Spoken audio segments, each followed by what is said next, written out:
Right, Chris. Yeah, Rich is on. I just called him and he said he's the star of the show, so he can turn it when he wants. I think that was, he was trying to say. Has he got a set of stairs to come down? No, we had technical difficulties. So thanks, Rich. Sorry about that. I'm not sure what was happening. How are you, mate? Evening, everybody. Sorry about that. Looks very official as well in the Watford gear. I can assure you all that he is actually Watford's academy manager. We've not just hired a guy and given him a shirt. Yeah, I'm good. So, Rich, just a quick introduction. Obviously, these are some of the boys and girls from our FC national teams that we're starting up. So we have a U12 boys team, a U12 girls team, and a U10 boys team as well. So we kick off the season with 3 brand new teams, which we're really excited about. As part of the program going forwards, we've got a different guest speaker and every month, and we're just trying to start with the ambassadors really. I've had a little bit of a background information on yourself, but I just wondered if like we've done previously with some of the tours, if you could give everyone just an overview of yourself in football, how you started playing, coaching, because I know your journey is very different to a lot of other people's. So it'd be really fascinating to hear from you, really, if that's okay. And then we'll finish it with some Q&As afterwards. No problem. Yeah. Good evening, everybody. Sorry I was late, and good to see you all. I sort of played semi-professionally, unlike Laurie and a few other people that you'll meet. So not at a particularly high level. And then went sort of straight into coaching at the same time. So I started my own company, had something not too dissimilar to Laurie over here in England, more predominantly based in schools, not so much clubs and teams, but ran that business alongside still playing semi-professionally, which obviously helped me earn a living as well. And then I did some different coaching roles at different clubs. I worked at Tottenham Hotspur in their what's called a community scheme. I happened to very briefly be the youngest senior men's manager in the country for a year or so at a non-league side. I then worked for different non-league clubs. I moved to Canada very briefly to be a snowboard instructor for a couple of years because that was a big passion of mine, and I wanted to live out there and experience that before I sort of settled down back here with the family. And then I started working at Leyton Orient, who were in League One at the time, a small club in London here. Then I left there to go to Notts County and work in League Two as their assistant manager with the first team. And then more recently, I've come back down to London to work with Watford Football Club. So it's been a bit of a mixed bag of clubs and the sizes of clubs and different sports and other bits and pieces, but I've certainly enjoyed it up to this point. So, as you say, very kind of like vast array of roles there. What you've worked with a lot of kids throughout the different age groups and that. What is it about kids of this age that excites you to develop them as soccer players? I think it's their enthusiasm more than anything else. If you do this for a living, you get very passionate about helping people to achieve what they want to achieve. And that is what drives us as staff. And I think you'll find that in most staff that you work with, that is what our motivation is. And then when we see you guys being enthusiastic and enjoying what you do, it's very fulfilling as a job. So it's seeing, children that are hungry and have got a real enthusiasm and appetite for the sport, or for any sport actually, and then for a real hunger to learn and improve themselves. And that is then very rewarding when you can support anybody through the pathway to have themselves a career in the game. So one of the first things that we get told all the time when we have tours, and everybody wants to trial, everybody wants to be scouted. We've had that question so many times. What do you look for in a player? So if you were coming to watch a game, let's come and say you're going to watch FC National in one of the games. What are the kind of core things? Because we keep talking to our players about, we're not looking for somebody to be a Messi that's going to take on the whole pitch and finally get to a certain age and it's unrealistic. What can you just say from a professional club kind of perspective? What what standards you're looking for, what's important to you personally? I think you're always looking for good players. So that, to produce a Messi is not possible. You don't make Messis, otherwise Barcelona wouldn't have stopped at one. They'd have made loads. That's not possible. You get, he's a generational player, and you get one, maybe two of those every 10 to 15 years. You can go back to Zidane, and Maradona, or Pele. There are only so many players of that ilk.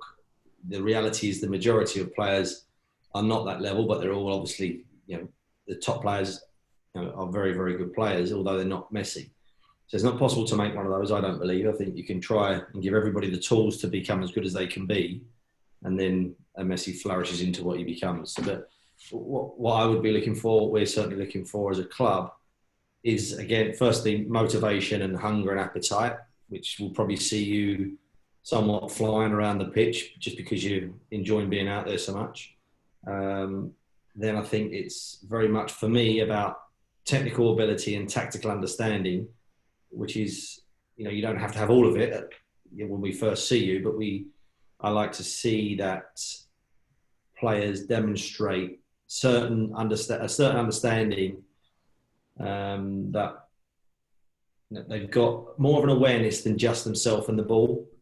So, like Laurie's already alluded to, if it's just you think you need to dribble past every player to impress somebody, that's really not it. It's almost understanding, I can dribble past 1, 2, maybe 3 or 4. I'm not sure, someone might be good enough to do that. But it's about recognising when the defence have created, put 1 too many in the way, and you understand how to offload the ball to get it back in a better position. And that awareness of how to use your teammates is a great thing. Like I say, you don't have to have all of that, but we need to see an element of understanding, whether that's understanding yourself or understanding your teammates. So definitely technical ability, being able to look after the ball and shift it comfortably. And then if you understand tactical awareness as early as possible, that's great. Okay, mate. Chris, I know obviously you've met Richard before in the UK. Have you got? I think you've got a few questions for him, or I hope so. Anyway. Hey, Richard, how you doing? Good to see you again. And you? Yeah, I'm good, thank you. I'm really good. Well, Laurie shared a link with us, or I don't know if you're aware, but with a player called João Pedro. Is that how you pronounce his name? His first name? Yeah, João Pedro. I call him JP. It's much easier, but yeah. Well, you call him JP, yeah. I wonder if you could. What was his path to, or what's a typical path, if you like, of?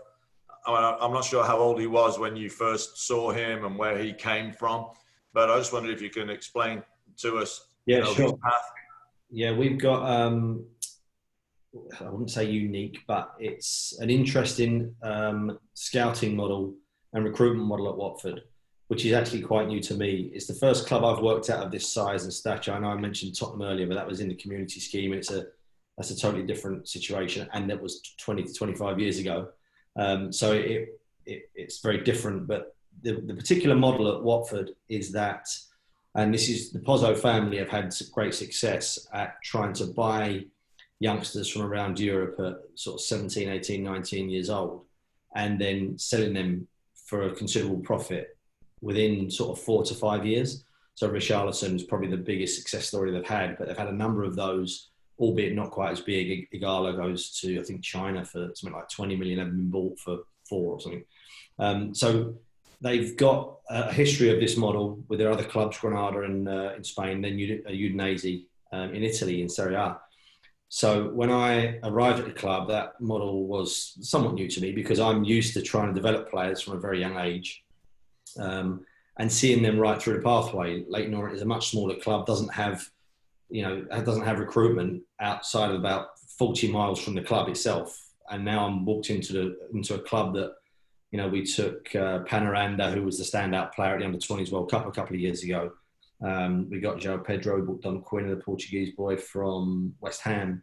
And so it's a totally different model where you're getting players from all over the world. We've just got Luis Suarez come back to us, not the Luis Suarez you might know from Barcelona, but was out on loan at Real Zaragoza last year. So João Pedro was bought, I think, a year and a half ago, just about the time I arrived, and then was left in Brazil on loan at his own club.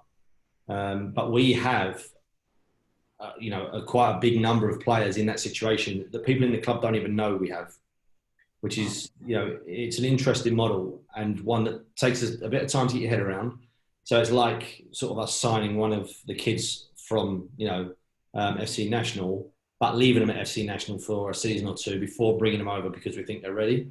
The first I knew about João Pedro was when we were talking about potentially bringing him over. I wasn't aware we had him.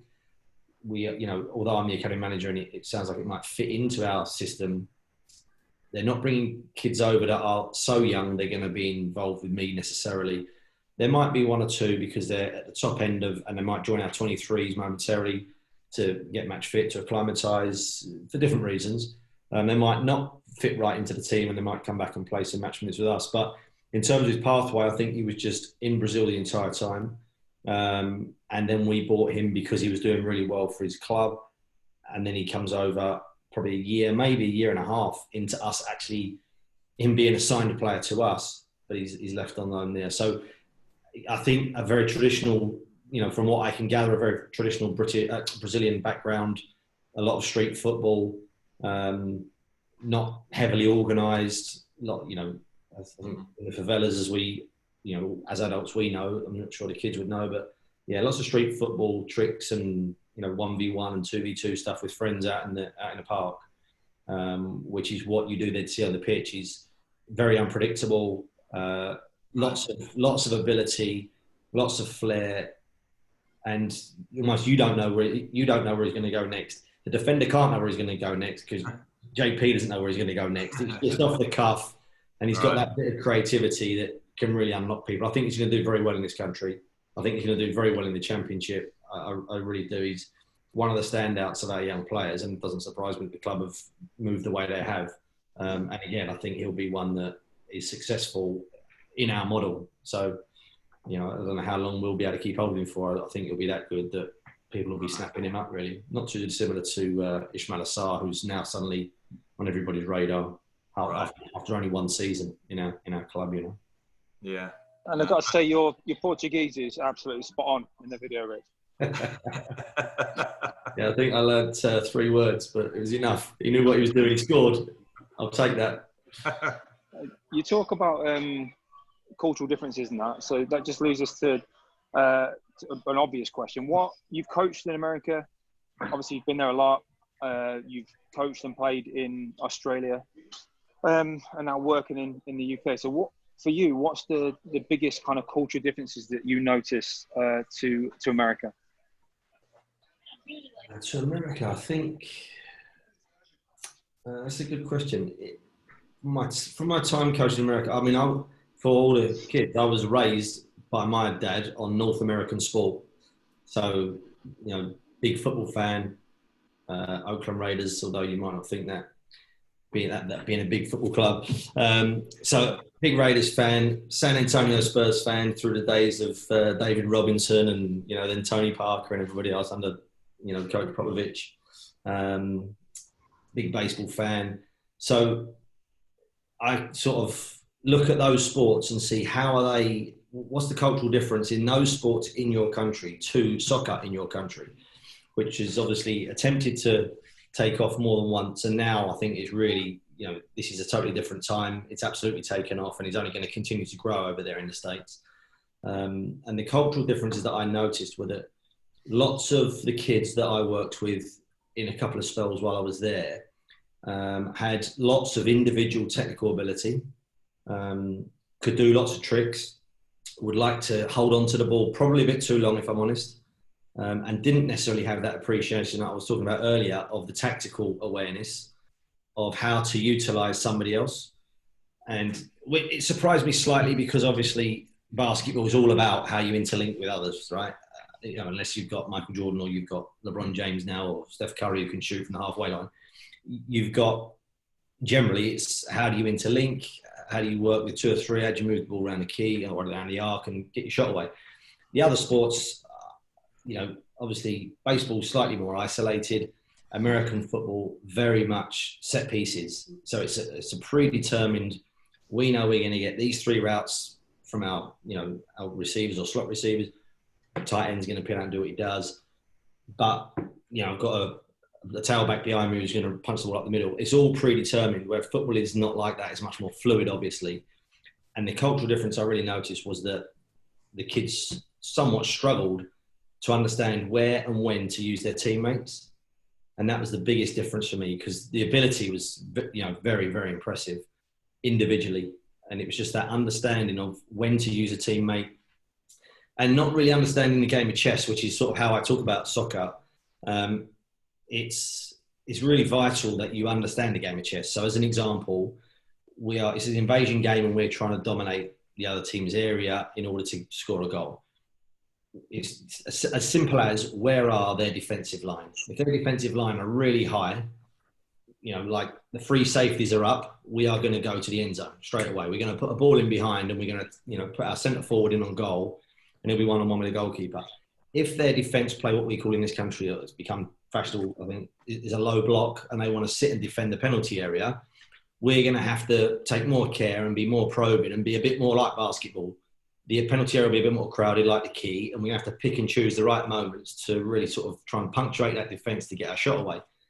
And that for me was the bit that I was surprised wasn't really there when I was working in the States. But I think, that was some time ago, although I've been over for sporadic camps and different bits and pieces. That was probably the biggest cultural difference, the tactical element and understanding when you needed to give the ball to a teammate who was in a better position. Oh, that's, very different answer. I thought very good. And linked into a lot of the conversations that myself and Chris have had. So that's fantastic. Chris, anything to add to that? To add to it, did you say? Yeah. Any more questions build on the back of that? Because that's a really interesting point about how to relate the game to an American audience. Indifferent to maybe what we're normally taught. Yeah. Well, funnily enough, we've been talking about this at practice. Spot on, Richard. Not just to endorse what you said, because we have spoken about not needing to dribble around three players and do a rainbow and do a Maradona and all these tricks. Great if you can, and they'll get you out of a spot. They'll get you out of a tight spot every now and then. But the bread and butter, the core stuff is the looking up and the spatial awareness and assessing the situation, playing what's in front of you. And often that's just, as you say, shifting the ball to somebody in a better position than you. So. Yeah, I just concur with that. I agree completely, and at this age, it's not, the emphasis is placed very much on the individual skill, and I know that the team aspect of it is it comes later on in a lot of clubs or a lot of places, and the analogy with basketball is fantastic, Richard. Yeah, I haven't thought of it that way. That game is based on passing and move and space and creating space, isn't it? And working a shot, waiting and being patient. So manipulating your opponents out of an area that you want to exploit. And I would absolutely reinforce to the kids listening, you don't stop practicing the tricks and the flicks and all of those things. Absolutely. And it's, how quickly can you learn where and when to use them? They should be in your bag of tricks for when you need them. It's not the first thing you go to, it's the last thing you go to, really, when you need it, as Chris alluded to. But you don't stop practicing them or using them. It's just then refining your skill and knowing where and when to use them, when they're going to be most effective. If you do it every time you get possession, the opponent is going to understand and know that. And that, they're going to start to defend differently because they know you're about to do that. So for me, variety is everything. If you can take somebody on both sides, because you've got that balance, or you can shift it to your left or to your right. If you can do your rainbow flicks, it doesn't matter what trick it is. If you can do them all, you become somewhat undefendable. If you can only do one, but you keep doing the same one, the defender starts to understand that, and it becomes less and less effective. Okay, mate. Right, guys, this is the more fun part, Rich, for you. Other than myself and Chris chucking questions here. Guys, does anybody want to be first and ask a question? Put your hand up if you would like to. Who can I see first? Anybody? Liam, yes. Yes, join.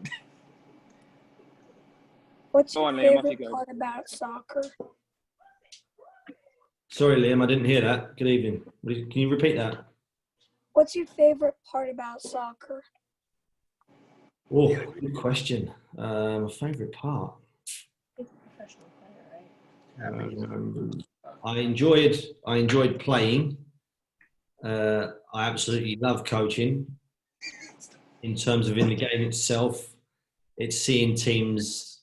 I'm a bit of a purist, so I want to see teams play what people might call the right way, although there's not a right way. I like sort of Barcelona of 2008, 2009, that sort of era.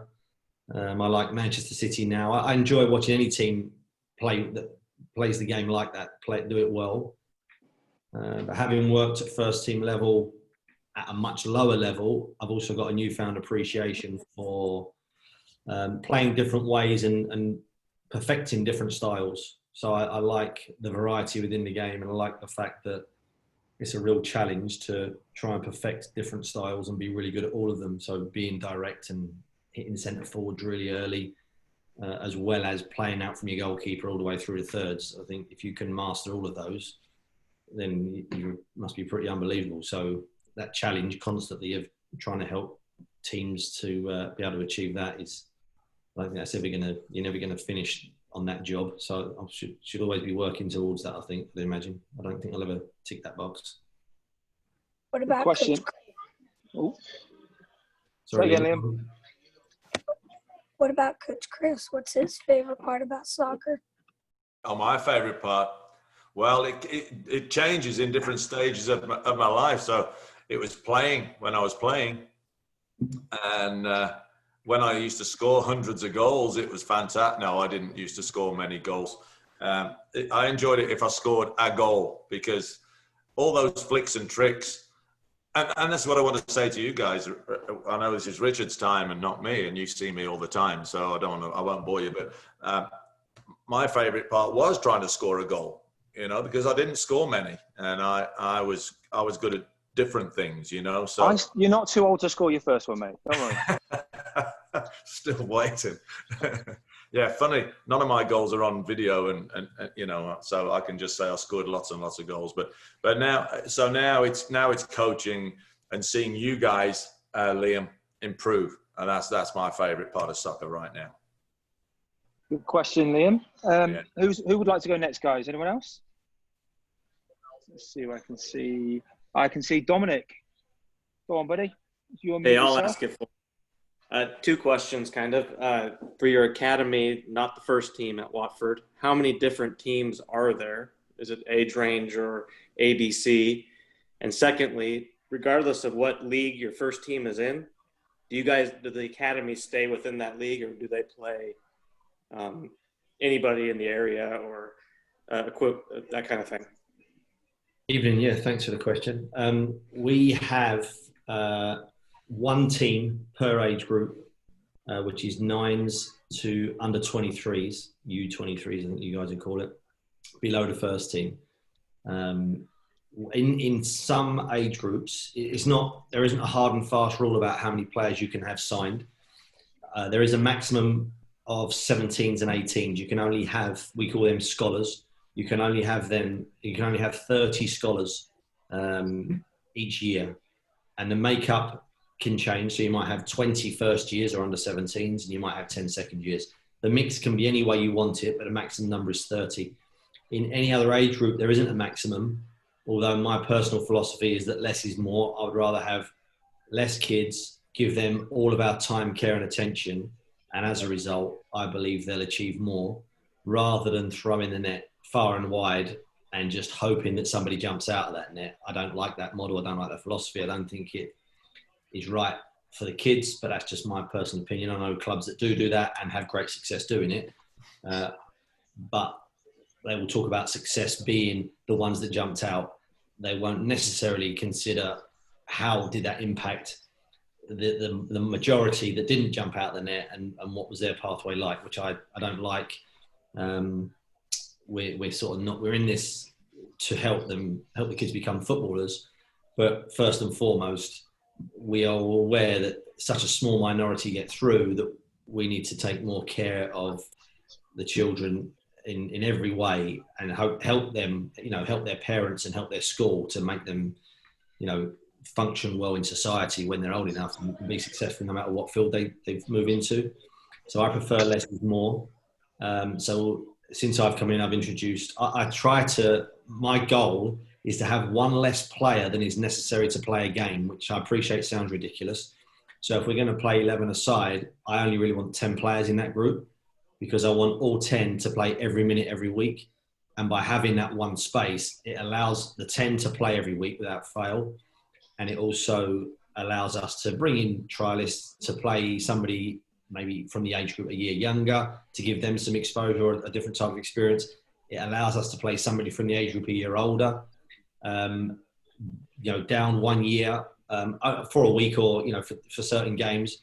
And in our academy, we sort of say that you're going to play for 3 teams throughout the year. Your own age group, the age group a year old and the age group a year younger. And by having that space within the groups, you can do that. That's slightly utopian, and we've probably got 12 per group in most groups.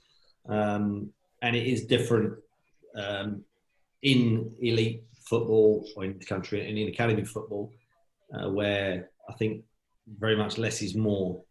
It's not always the case, but this is my thoughts on our particular environment.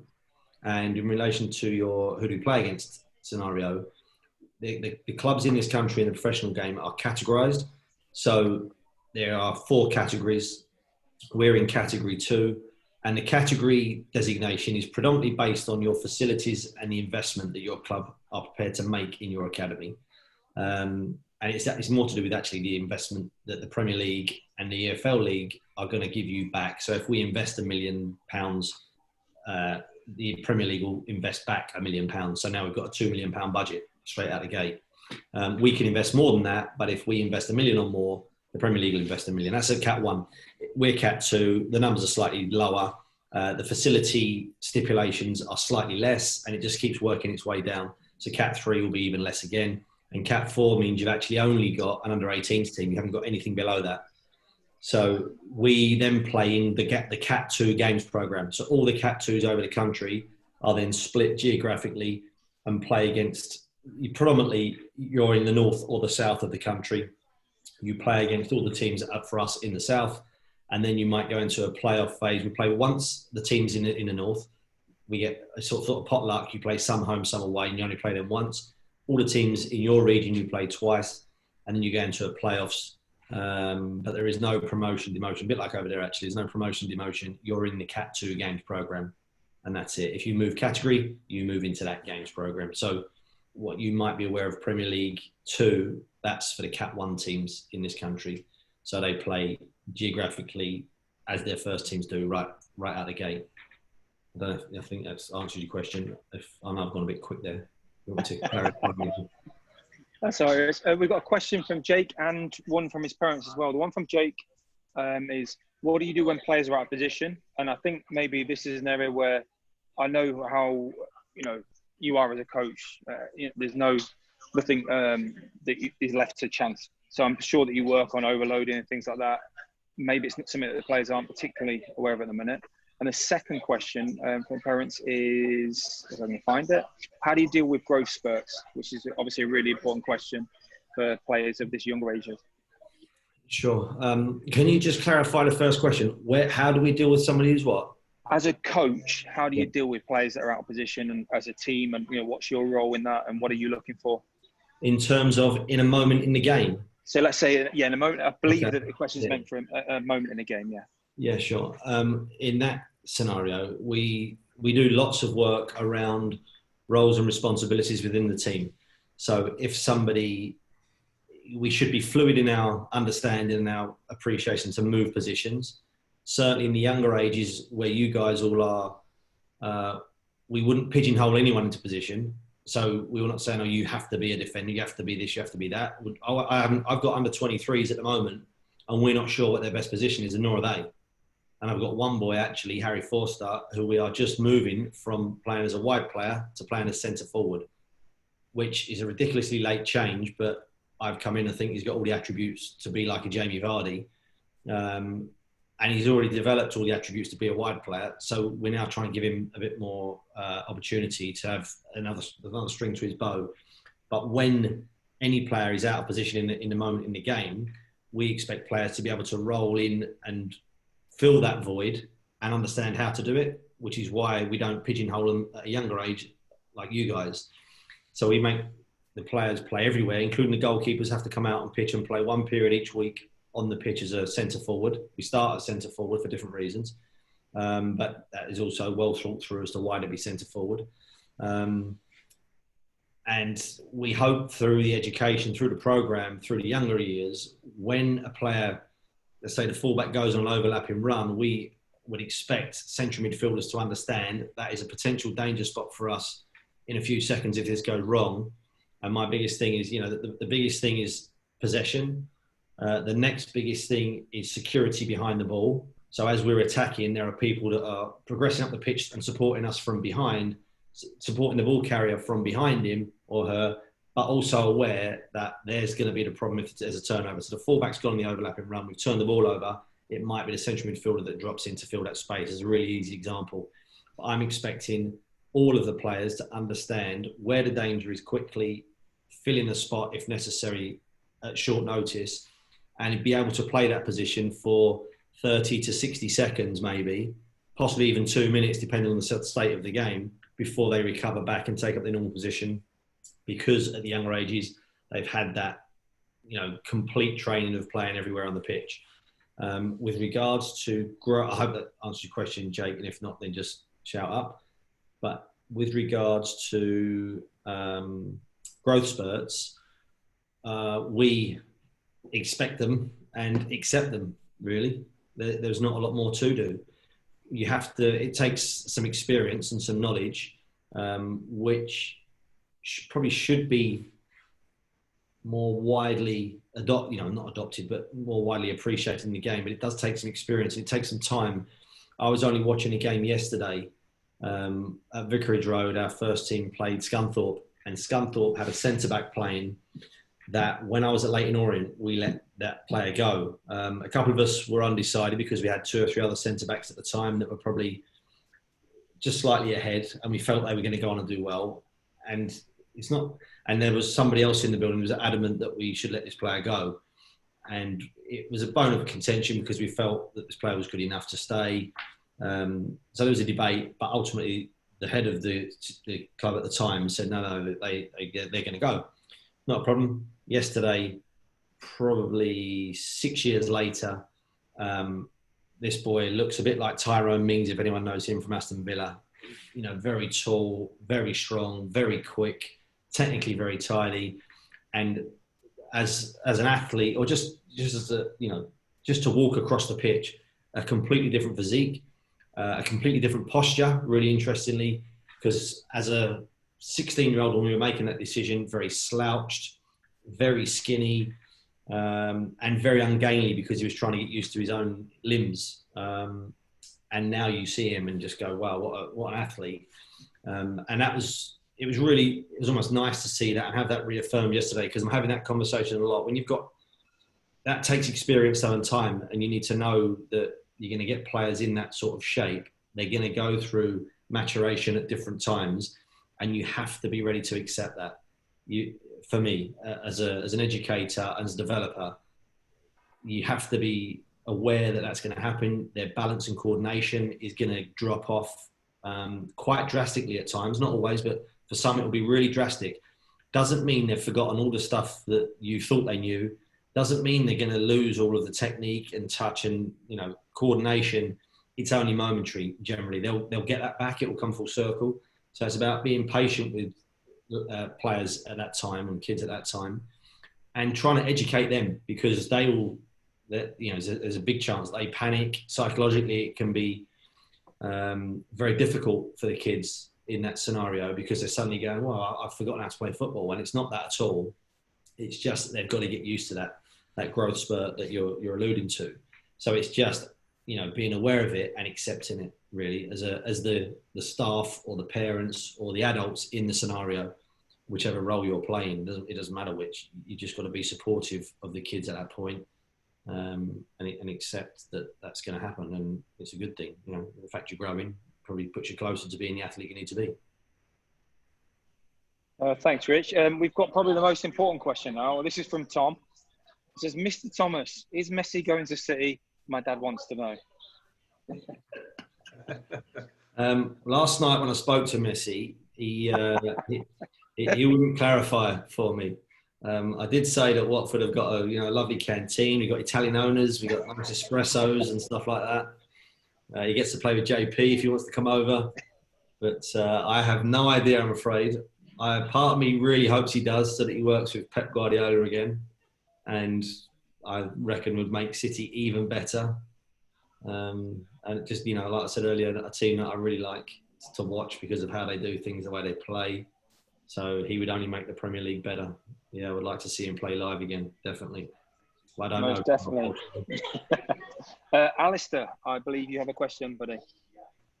Yes, so did you say you played? Yeah, I played non-league football for some clubs you've never heard of. What position did you play? I played central midfield predominantly, sometimes centre-back, but mainly central midfield. Where do you play? Central midfield as well. Oh, yeah. Can you play anywhere else? Forward. Good. You need to try and play as many positions as possible, just to give yourself real good understanding. And as a central midfielder, you probably can do that. More importantly, Alistair, you're going to be better than Richard. That's not difficult, Alistair. That is not the standard bar. He's understanding. He's underplaying it. Good question, Alistair. Guys, anybody else? Any more questions? We're not going to go on too long. Just we don't want to keep Richard. It's 11 p.m. I've got one if no one else has one. Go on. So Rich, yeah. So we're considered a competitive soccer club, and with the ages 12U, 10U, under 12s, under 10s. So at Watford Academy, what emphasis do you put on winning as opposed to child development? How do you balance that? Well, I don't think it's necessary to put any emphasis on winning. For me, the kids turn up wanting to win. I would expect they want to have fun, and they turn up wanting to win. I don't think it should be a taboo subject or a bad word. We want to win, because that's the point of the sport. It doesn't matter what sport you play. The point of it is to try and beat your opponent. That's the challenge. That's the fun. That's the bit that feels really good at the end. I think the more important the way to look at it for me, and what I try to educate our staff and certainly filter to the players and their parents, is that it's your reaction to a win or a loss that's key. It's about keeping a level head.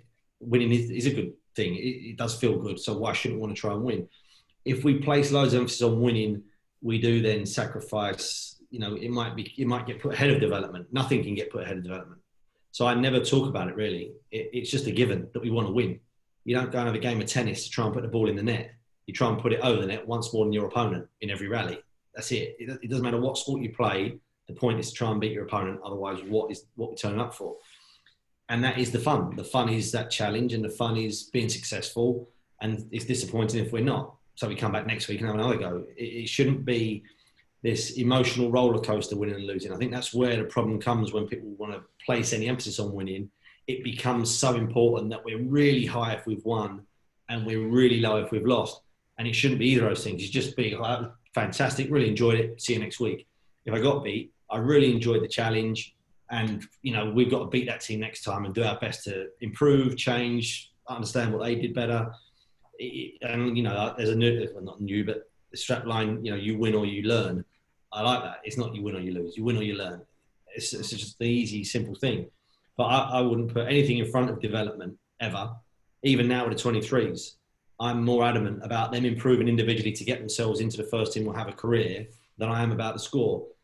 It does take I guess it's either real maturity or real, a real security in yourself and a comfort in yourself. If you're insecure, your ego gets in the way and you think it's about your CV. Oh, I've got, you get the best willed parents in the world over here that, oh yeah, my under 8s haven't lost for 2 years. Oh, okay, wow. And it's like they've got to go into, they build a precedent with their colleagues at work, and now they've got to go into work and can't back down from the situation they've created for themselves. It's a real bad situation. It's absolutely about development, but the point of us turning up is to try and win. Yeah, have fun and try and win. Yeah. And if development comes ahead of that, that also means you're trying to improve all the time. I don't think you should leave any one of those things out. That is the point of sport. And it's just, I think it's more about educating people about their reactions to winning or not. Yeah. Good one. Definitely. I think that's really important for us going forward. I think, we myself and Coach Chris said, we want to work with you guys. And if we lose a game, we lose a game. Our first thought is, right, what do we do to put it right? And, can we work harder? Can we improve in certain areas? Can we work harder as coaches? Can we, as Rich said, educate you and try and put things right? And then the challenge is that we go again the next time that we play that team. And, I love that. I know that we're in an environment where it's all about winning. I get that. And I don't ever want to replace that with not wanting to win. But I think it's really important that we balance that with learning the game the correct way and giving you guys the best chance for the long term, rather than just winning games. And, we've all learned a lot more in defeat than we do in winning games. I think that's a really important part there. I mean, don't go wrong. If we lose 10 many games, we'll have to sack Coach Chris. But, hopefully that gives you a good bit of background about, how we're going to set up as a club. I think you'd second that, would you, Chris? Yeah, absolutely. What, to get rid of me, you mean? Yeah, no. I agree. I agree completely. I think I think that's great how we react, how one reacts to losing. I think that is a great way to put it. We should, but yeah, always try to win. That's always that's the whole point. That's the whole purpose. Yeah. Cheers, Rich. Thank you. Pal. Listen, guys, I think we'll end it there. I'm aware of the time and that for you, Rich. Listen, I just want to say thank you. Can I ask one more? Oh, sorry. Of course you can. Just take a quick. Sorry, Rich. I know it's late. I'm in no rush, so no problem. For the benefit of these guys, because we've got you. Do you speak to the young players about developing the person and their life habits and what they eat and how they behave and all that kind of stuff, as well as the soccer? Yeah, absolutely. It's critical. The way I view it is that we are the third and the smallest of three parties trying to support them in their life. Their family will undoubtedly and correctly always be first. Their school will probably be second and will be third. I understand that in the kids' eyes, we'll be second and the school will be third. In their parents' eyes, the school will be second and we'll be third. Mm-hmm. And in my eyes, we are third, 100%. We're there for them to have fun, to develop, and to try and do their best and support them in that journey. But it's sort of a three-way situation, and we need to work sort of hand in glove with their family and with their school where possible.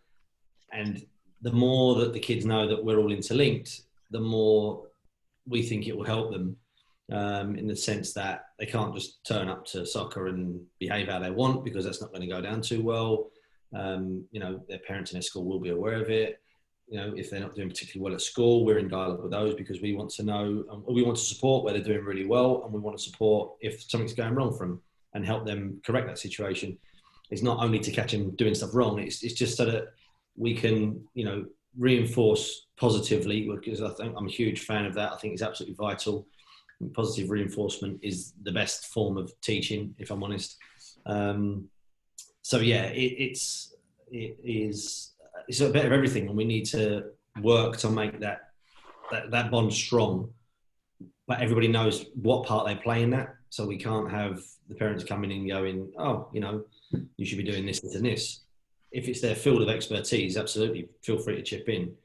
But if it's not, that needs to be respected. That environment needs to be respected, as we wouldn't turn up to school and pretend that we could start delivering French lessons. We wouldn't turn up at their house and go, "We don't think you should raise your kid that way." It's not right. So everyone needs to respect their own part of the environment, but we realise that we're all working together for this kid's greater good. And it's absolutely about the person before the player, because such a small percentage will become elite level players.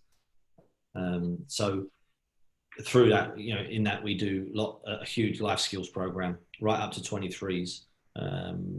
we're very supportive. Certainly, I am. Not this, and again, this is a personal thing. This is not necessarily a rule for academies. So some will see it different. You'll have other people on here interview going, they've got to be at football all the time. End of, football first. Whereas I think that certainly in the younger ages, 9 to 13 or 14, they should be doing other activities for their school. In the school play, in the choir, in the band, in the school team, sports teams. The variety of sports, I think, is really powerful. They should be going camping when it's on. They haven't got to be with us obsessively every single weekend, because I don't think that's right for kids' development. I don't think that early specialisation is necessarily good for the ones that don't make it at the elite level. Yes, okay, it's great for the ones that do. I don't think it's necessary to make it the elite level, and I don't think it's right that we put the kids under that much pressure that early. Comes back to this, it's got to be fun first, and then it's it's about how we can develop them. But it's absolutely the person before the player, because if you get the person right anyway, they got a better chance of being a good player. Thanks, Rich. That's interesting. Thanks very much. Definitely, mate. Listen, Rich, thanks ever so much for your time, mate. It's been really interesting, even for us as well. Guys, you are going to see Rich. He will be over at some stage. Around his calendar, obviously. I just hope you've all enjoyed it and took for it what it was. It's a good chance to have a chat to a Premier League academy, well, a Championship academy now. Was once. Premier League next year, yeah. Premier League again next year. No, it's joking aside. A very highly respected and very good coach. So I hope you had a good conversation, and you've asked the questions that you needed to, and got the answers, most importantly, that you wanted to. So thank you ever so much for your time, and I'll be seeing you in a couple of weeks. Coach Chris will see you even sooner, and enjoy the rest of your day, and we'll speak to you soon. Okay, guys, thank you very much. Thanks, guys. Thanks, Rich. Guys, thanks, Rich. See you guys. Rich, thank you very much. Bye. Thank you. Thank you. Thanks, guys. Bye-bye. See you guys. Bye.